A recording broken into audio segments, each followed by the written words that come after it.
58-year-old Air Force veteran is in the hospital after setting himself on fire in front of the Gold Dome. He was there protesting poor treatment by the VA. Pictures show state troopers immediately rushing to help John Watts, likely saving his life. And the impact goes far beyond just this one man here, with the state capitol evacuated and the incident once again raising concerns tonight about the struggle of local veterans. This story is resonating with people on 11alive.com.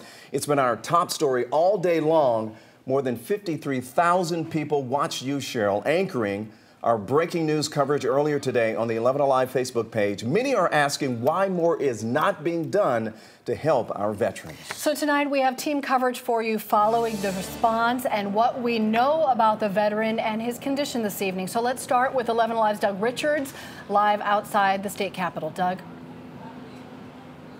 Well, the details of this man's complaint remain unclear tonight, but the attention that he got by setting himself on fire in front of the state capitol today was pretty undeniable.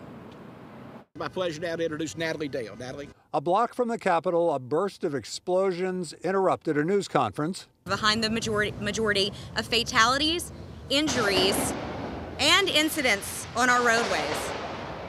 It was called to discuss the state's new distracted driving law. It derailed the event, the explosions continued, and seconds later, state troopers hustled toward the sound.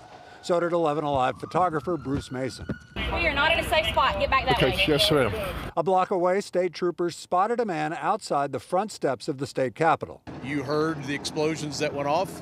It appears by the combination of use of some type of firework and gasoline, he set himself on fire. Authorities say it took a nearby state trooper only a moment to extinguish the fire.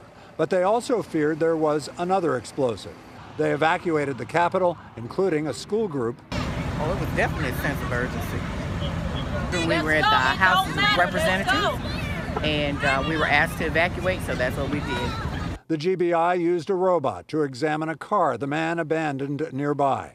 And a GBI agent in a military-style moon suit searched the Capitol's historic grounds for a secondary threat. Meantime, the evacuation area widened to cover 2 nearby churches and a daycare center packed with small children. Now, there were no more explosives found in the subsequent search. The grounds of the Capitol are still closed. The evacuation here basically lasted all day.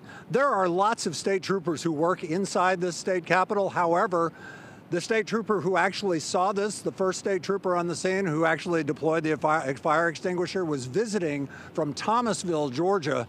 And we will have an exclusive conversation with that man tonight on 11 Alive News at 6. Yeah, live at the Capitol, Doug Richards, 11 Alive News. Looking forward to that, Doug. He likely saved that man's life.